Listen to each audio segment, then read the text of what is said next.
Olá, meu prezado irmão, olá, minha prezada irmã, a paz eterna de Cristo, para mim aqui, no caso, uma boa tarde, estou nessa tarde tão linda, você também, quem sabe está pela manhã, ou pela noite, meu muito obrigado, a paz eterna de Cristo. Nós estamos num momento tão especial, que é o que nós agora separamos, para examinarmos os escritos bíblicos e agora crescermos no conhecimento da graça de Deus. Hoje nós temos um tema muito importante que trata da eleição e predestinação. Esse tema trata da eleição, ou seja, da predestinação apresentada na Bíblia, como um tema profundo e, muitas vezes, usados para gerar medo. Alguns seriam escolhidos, outros rejeitados, para sempre. Mas será que é isso que o texto realmente ensina? O que Paulo quis dizer ao afirmar que fomos escolhidos em Cristo antes da fundação do mundo? Quem são, na verdade, os vasos de ira? E os vasos de misericórdia?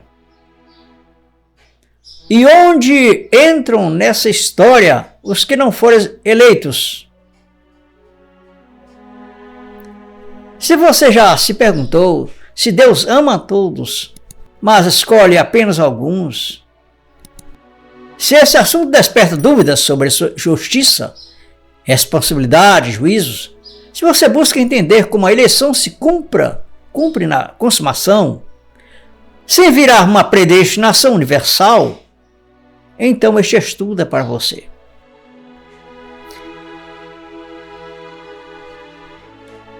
Amém? Muita gente com uma pergunta silenciosa na cabeça.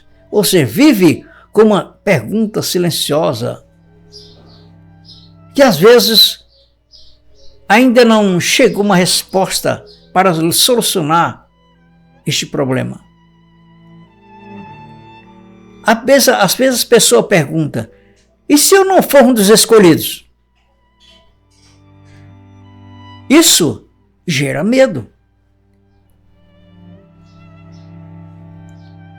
E aparece, às vezes, alguém, quando, às vezes, como se houvesse, vamos dizer assim, frases na sua cabeça. Deus ama a todos, mas só escolheu alguns.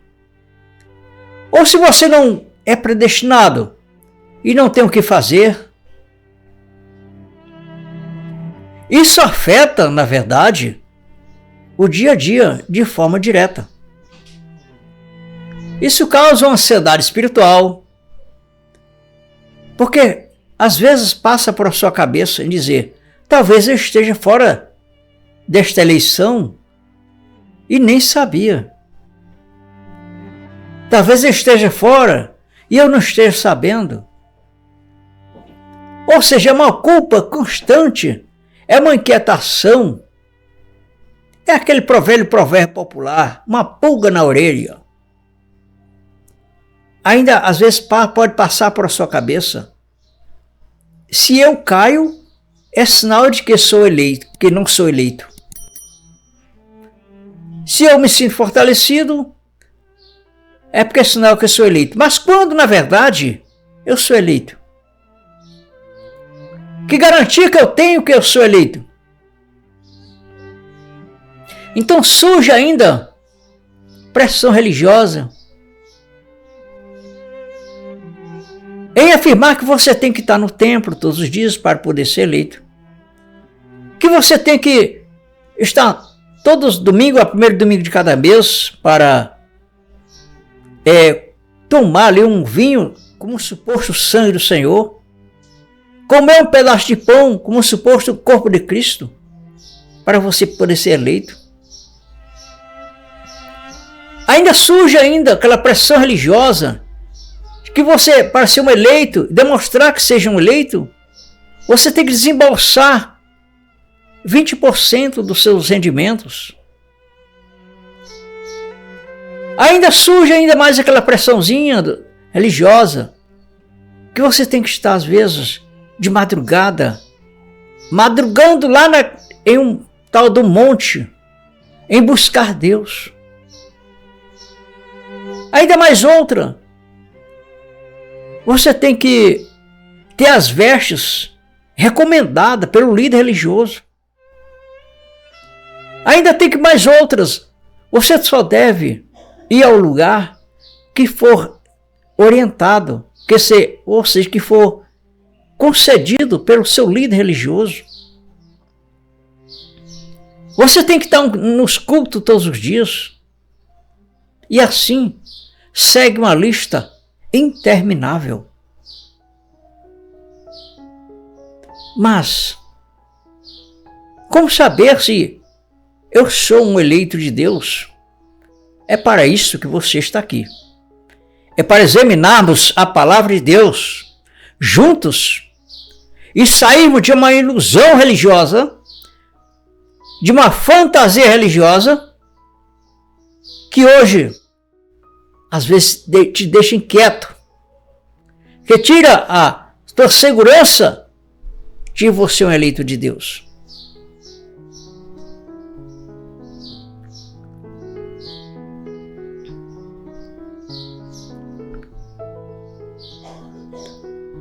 Amém? Sim, meu prezado irmão. Isso é um assunto muito importante. Portanto, vamos dar prosseguimento nesse entendimento. Na prática, muita gente vive num drama silencioso. E se não for um eleito? E se Deus não me quiser? E se lá na frente eu descobrir que fiquei fora? Essa angústia cria culpa, medo e uma espiritualidade baseada em tentativas e erro, não de descanso. Portanto, Paulo não começa a doutrina da eleição olhando para o esforço humano, mas para um decreto anterior à criação.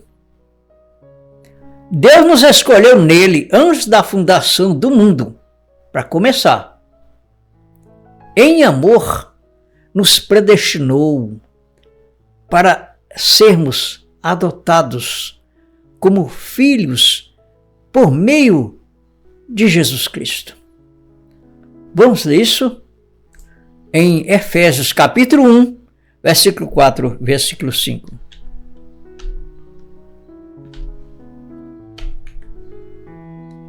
Como também nos elegeu nele antes da fundação do mundo, para que fôssemos santos e irrepreensíveis diante dele em amor.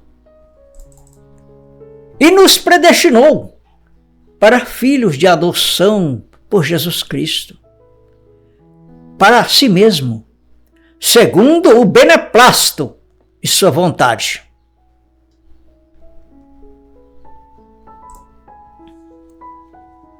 Aqui, a eleição é em Cristo. Como também nos elegeu nele. É assim que está escrito.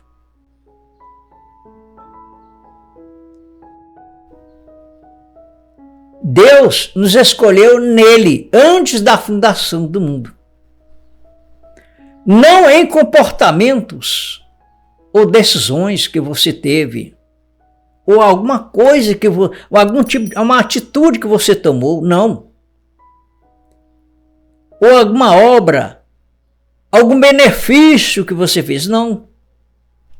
A palavra nos diz que ele nos escolheu nele antes da fundação do mundo. Isso significa que Deus não olhou para o futuro para ver quem iria se esforçar mais ou aceitaria melhor o evangelho. Ele decidiu formar, na verdade, um povo inteiro dentro do seu filho, dentro da nova aliança. colocando toda a identidade desse povo na obra consumada de Cristo. Não na performance do indivíduo. Ou seja, Romanos capítulo 9, vamos ver. Romanos capítulo 9, e versículo 16.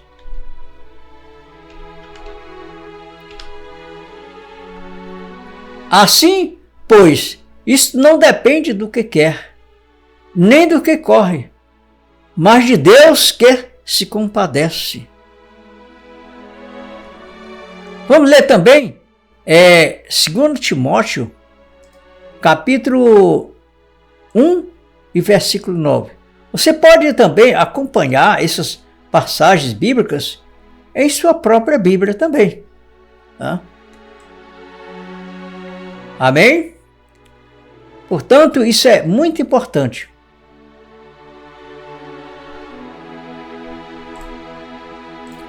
É, 2 Timóteo, capítulo 1 e versículo 9.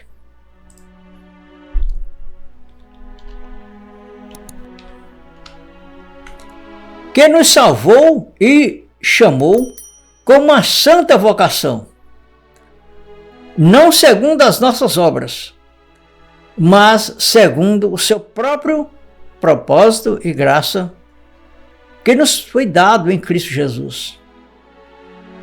Antes dos tempos dos séculos.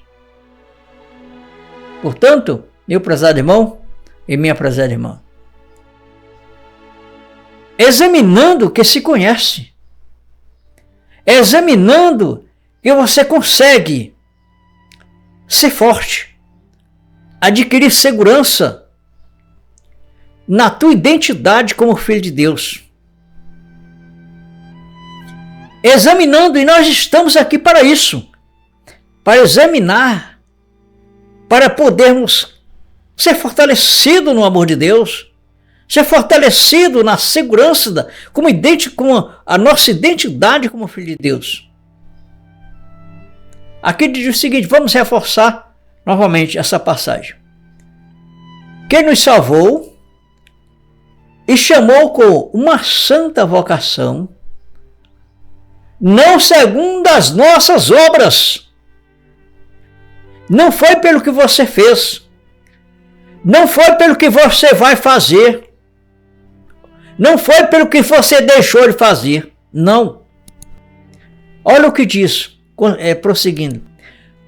Mas segundo o seu próprio propósito e graça que nos foi dada em Cristo Jesus. Antes dos tempos dos séculos, ou seja, antes de você nascer, antes que o mundo viesse a existir, você foi escolhido por Deus. Amém?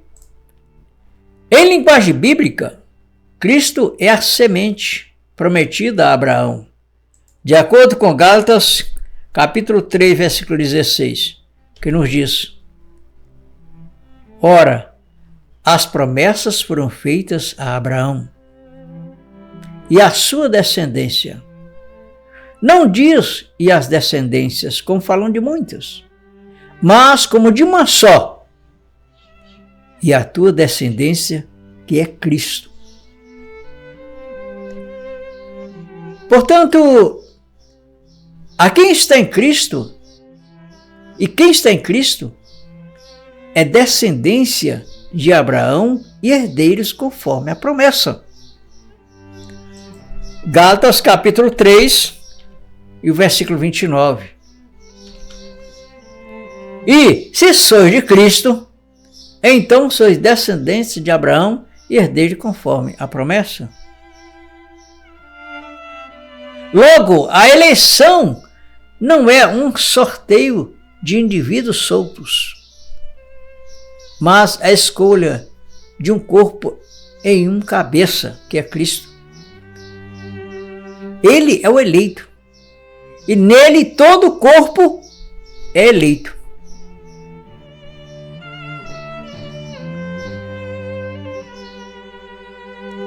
Amém? Isaías, vamos a Isaías, capítulo 42 e o versículo 1.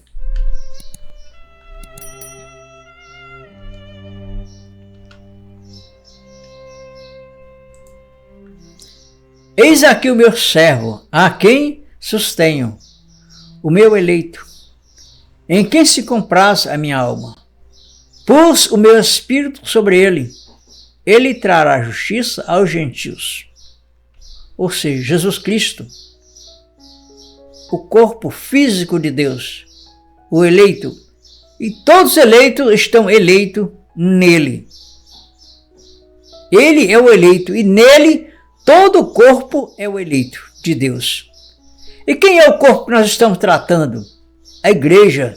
Sim, da qual você, na verdade, é membro desse corpo. Vamos ver isso? Vamos. Colossenses, capítulo 1, versículo 24. Regozijo-me agora no que padeço por vós e cumpro na minha carne o resto das aflições de Cristo, pelo seu corpo, que é a igreja. Por isso, 1 Coríntios capítulo 12, e o versículo 27, nos diz: ora, vós sois o corpo de Cristo, e seus membros em particular.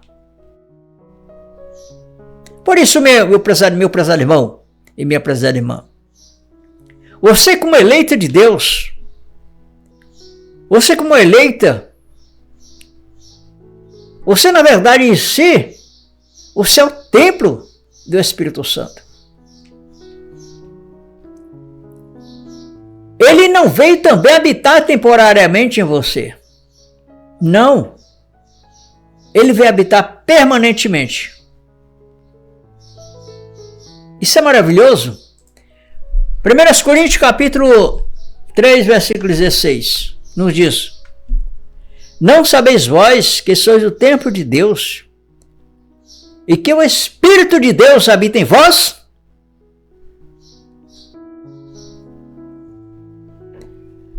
Leiamos também em 1 Coríntios, também em capítulo 6, e o versículo 16.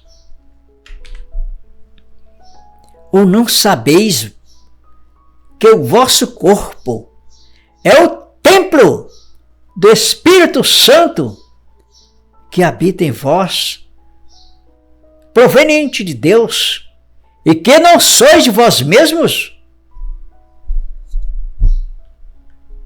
É algo muito importante para a nossa vida. É algo importante para a tua vida. Saber que Deus não está longe de você, Ele está em você. Isso é importante, isso é liberdade, isso é a graça de Deus na tua vida. E saber que você não precisa buscar Deus, Ele já te buscou. Isso é verdade? Sim. Vamos ler João capítulo 4. Vamos ler a partir do versículo 19. Disse-lhe a mulher: Senhor, vejo que és profeta. Nossos pais adoraram neste monte, e vós dizeis que em Jerusalém é o lugar que se deve adorar. Disse-lhe Jesus: mulher, crê-me que a hora vem, em que nem neste monte, nem em Jerusalém adorareis o Pai. Olha, isso quer dizer que você não precisa buscar Deus no monte. Você não precisa buscar Deus em templos denominacionais. Por quê? Porque Ele está em você. Você é o templo do Espírito. Por que você busca Deus em outro templo que Ele não está? A Bíblia diz que Deus não habita em templos feitos por mão de homens. Aí diz o seguinte: vós adorais o que não sabeis. Ou seja, quem está buscando Deus dos montes, quem está buscando Deus lá na esquina, quem está buscando Deus nos mares, quem está buscando Deus nos Estados Unidos, saindo do seu país, buscando Deus lá nos Estados Unidos, quem está buscando Deus lá em outra cidade, quem está buscando Deus lá em outro. É entendido? Isso quer dizer que não sabe o que está buscando. Não sabe quem é este Deus. Porque o Deus da Bíblia, a palavra diz que está nos seus, está em você. Dando continuidade à passagem. Mas a hora vem, e agora em que os verdadeiros adoradores, olha, isso é forte demais. Os verdadeiros adoradores, mais uma vez, os verdadeiros adoradores adorarão o Pai em espírito e em verdade. Agora vem a palavra-chave. Porque o Pai procura. Ou é você que procura? Que tem que procurar Deus. É você ou é Deus que procura os verdadeiros adoradores? Não, é Deus, está aqui dizendo. Porque o Pai procura os tais que assim o adorem. Irmão, então quer dizer que Deus não se agrada, não busca, ou seja, não está buscando. Quem está buscando Ele nos templos, nos montes, sei lá, em qualquer outro lugar definido, nós estamos lendo. Nós não estamos inventando, é o que está escrito. Deus procura os verdadeiros adoradores, e esses verdadeiros adoradores, Ele dá um sinal que quem é, uma pista. É os que adoram em espírito e em verdade. E isso quer dizer que não estamos limitados a um lugar, que seja dentro de uma casa, seja onde for. Não, nós adoramos a Deus em qualquer lugar.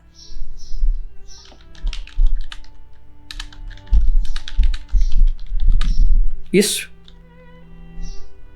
Nós adoramos a Deus em qualquer lugar. Nós vamos ler uma passagem onde diz que nós,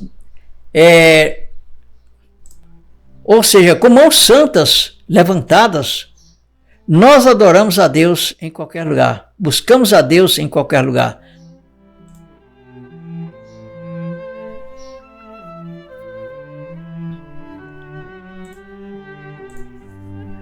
Vamos aqui na nossa Bíblia, abrir nossas Bíblias.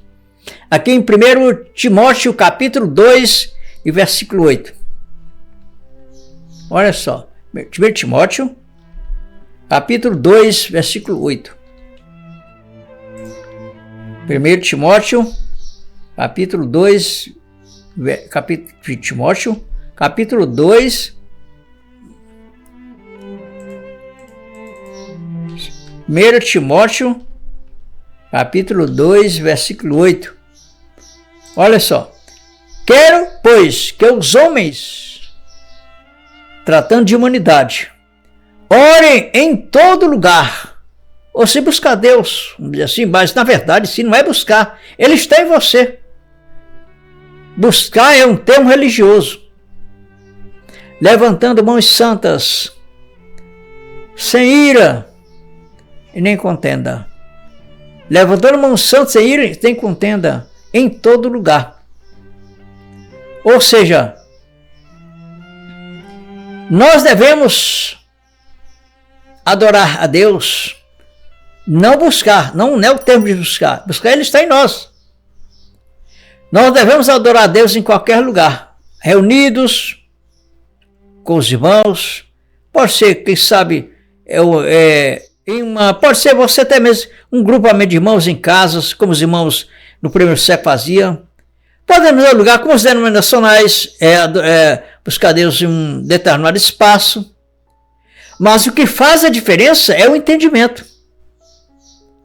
Não é a estrutura física que vai fazer a diferença, não. O que vai fazer a diferença é o entendimento.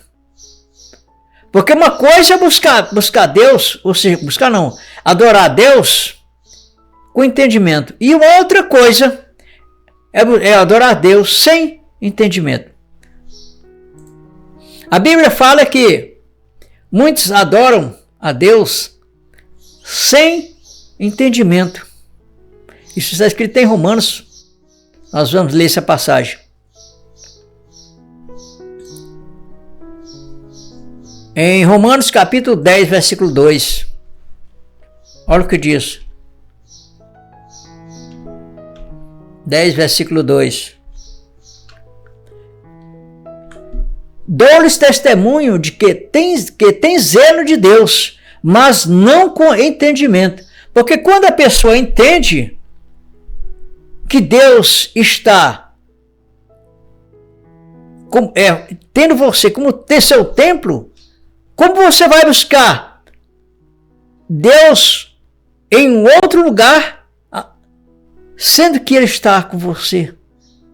Isso é algo incoerente. Exatamente isso. Portanto, a predestinação, então, não é um rótulo frio. É o decreto de Deus de conformar esse povo à imagem de seu Filho. Como diz a passagem, porque os que Deus conheceu, também os predestinou para serem conformes à imagem de seu Filho. Romanos capítulo 8, versículo 29. O destino já está definido. Semelhança em Cristo, filiação plena, herança garantida. Quem são de fato os eleitos? Quem são de fato os eleitos de Deus? A Bíblia separa claramente criatura de filho. Ou seja, o termo criatura que foi criado por Deus. Agora, filho se trata, na verdade, daquilo que já foi extraído da obra redentora do Senhor Jesus Cristo. Criatura é todo ser humano. Filho é gerado do Espírito. O que diz, na verdade, a palavra.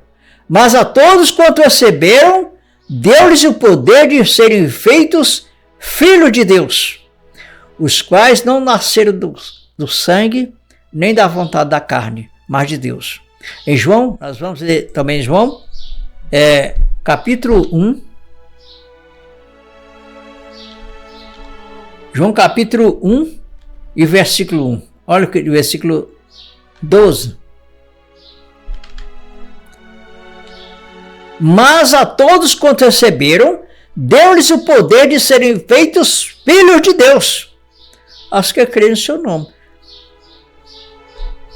os quais não nasceram do sangue, nem da vontade da carne. O que é que você nascido da vontade da carne? É você, na verdade, fazer algo para que o pudesse conquistar, pudesse ser merecido, ter méritos de alcançar a vida eterna. Diz para ser filho de Deus. É algo que você poderia ter feito, está a fazer, ou deixa de fazer, para ter méritos, para alcançar a vida eterna, ser filho de Deus.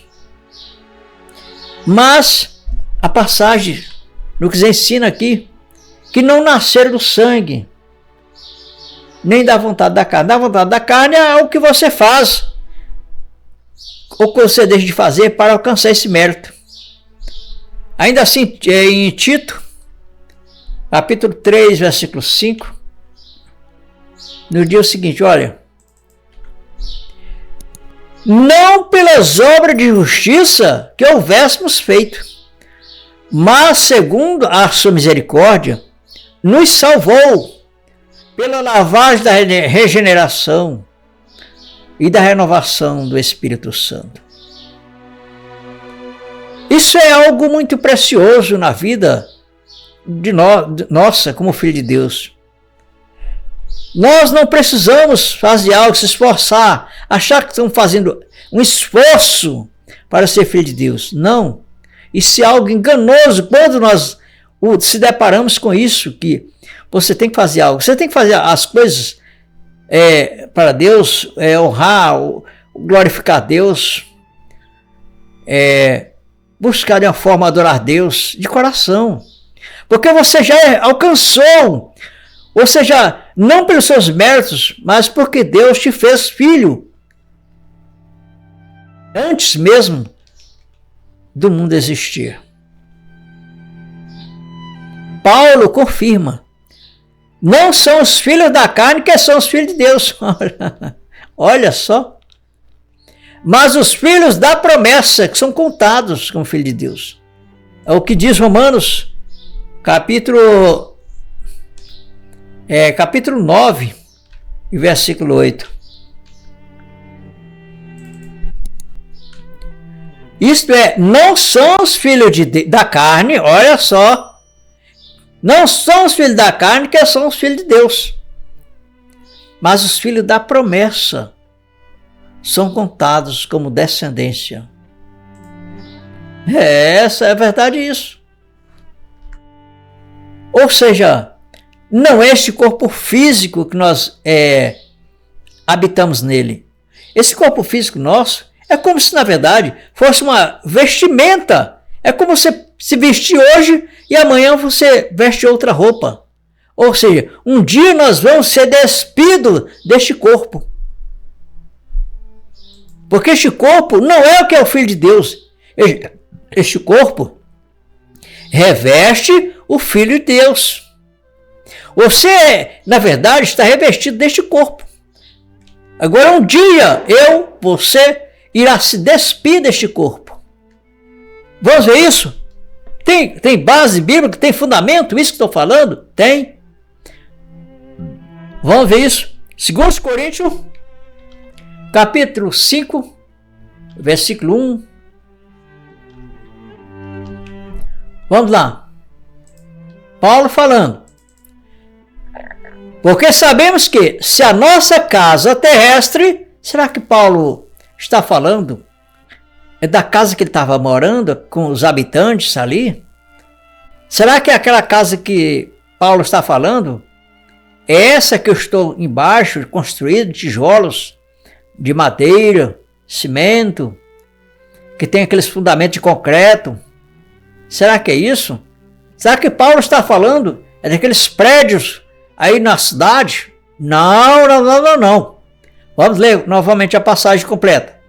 Porque sabemos que se a nossa casa terrestre, deste tabernáculo, se desfizer, temos de Deus o edifício, uma casa não feita por mãos humanas, mas temos, na verdade, na eternidade, ou seja, nos céus. Vamos colocar aqui numa linguagem de hoje, só para nós ter uma ideia aqui como seria a passagem. Olha, vamos lá. Olha, eu aqui numa linguagem de hoje. De fato, nós sabemos que quando for destruída esta barraca em que vivemos, que é o nosso corpo, aqui na terra, Deus nos dará para morarmos nela uma casa no céu. Essa casa não foi feita por mãos humanas, foi Deus quem as fez, e ela durará para sempre. Agora veja bem, que essa casa que Paulo fala é o nosso, ele fala do corpo espiritual e fala do corpo terreno. Esse tabernáculo que ele está falando é o corpo terreno. Enquanto que ele fala que quando nós desfizermos desse tabernáculo, nós temos uma casa no céu, significa que nós vamos receber um corpo espiritual. Porque há corpo espiritual e há corpo carnal. Vamos ver mais uma passagem aqui, de Paulo falando. Porque também nós, os que estamos neste tabernáculo, que é neste corpo, né, gememos, carregados. Não porque queremos ser despidos, mas revestidos, para que o mortal seja absorvido pela vida. Porque, o versículo 8, mas temos confiança e desejamos, antes de deixar, agora aqui ele fala mais abertamente, mas temos confiança e desejamos, antes de deixar este corpo, para habitar com o Senhor. Isso é glorioso. Isso faz com que nós regozijamos no nosso coração. Isto é, quando nós sabemos que, ou seja, nós somos filhos de Deus, não porque você fez, não porque eu fiz, não porque você deixou de fazer, não porque também eu deixei de fazer, mas porque Deus, Ele tem se compadecido antes mesmo antes de nós nascermos, antes que houvesse mundo. Romanos capítulo 9, versículo 16, diz o seguinte: assim, pois isto não depende do que quer, nem do que corre, mas de Deus que se compadece. E assim Ele nos escolheu nele, em Cristo. Em Cristo. Não foi que você foi escolhido porque você entrou em uma denominação e deixou seu nome escrito em um livro ali. Não. Não foi porque você deixou, quem sabe, de pagar suas contas, deixou de, quem sabe, comprar um remédio na farmácia para tirar aquele dinheiro dos 20% para dar na denominação. Não. Em hipótese alguma. Não foi por isso. Você já é filho de Deus, você é templo do Espírito Santo. E Paulo, na verdade, se voltando àquele assunto, que deixa o tabernáculo terreno que nós temos, que é o nosso corpo mortal, nós temos também um corpo espiritual, sim. Vamos falar deste corpo um pouco aqui sobre esse corpo espiritual. Em 1 Coríntios capítulo 15, versículo 44. Olha só.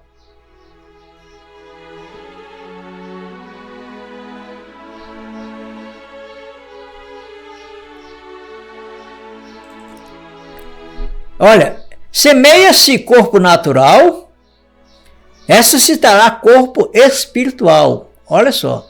Há corpo natural e há corpo espiritual. Aí vem aqui. Assim está também escrito: o primeiro homem, Adão, foi feito em alma vivente, o último Adão é espírito vivificante. Amém? Portanto, meu prezado irmão, minha prezada irmã, isso é, na prática, isso significa que a identidade de filhos não nasce do CPF, do sobrenome, ou da denominação que você pertence, ou que você pertenceu, mas de uma origem invisível. O Espírito que gera o homem interior. O eleito não se faz filho pela sua decisão. Ele descobre que foi feito filho e responde em fé. Um povo dado ao filho, ou seja, Jesus Cristo descreve os eleitos como ovelhas que o Pai lhe deu. Vamos ver isso? Quando Jesus Cristo estava pregando ali, para os discípulos, ele disse: todo que o Pai me dá virá a mim. João 6, capítulo 6, versículo 37. A frase não abre espaço para o acaso. Ou seja, há um povo dado que de fato virá. Não existe a hipótese de o Pai dar a alguém que acabe se perdendo, vamos dizer assim. Não. E isso já foi, esses filhos de Deus foram escolhidos, não a dedo, como dizer, você vai ser escolhido, você não vai ser escolhido. Não, Deus já escolheu o seu povo em Cristo. Isto é, antes da fundação do mundo. Portanto, em Atos, a mesma lógica aparece. E creram todos quantos estavam ordenados para a vida eterna. Em Atos capítulo 13, versículo 48. Vamos ler isso. 13, 48. Isto é, e os gentios, ouvindo isto, alegraram-se e glorificaram a palavra do Senhor e creram, todos quantos estavam ordenados para a vida eterna. Ou seja, isso trata-se da manifestação dos filhos de Deus. Não é que eles, aparentemente ali, foi gerado filho de Deus naquela hora, que eles creram na palavra do apóstolo Paulo. Não, eles apenas se manifestaram.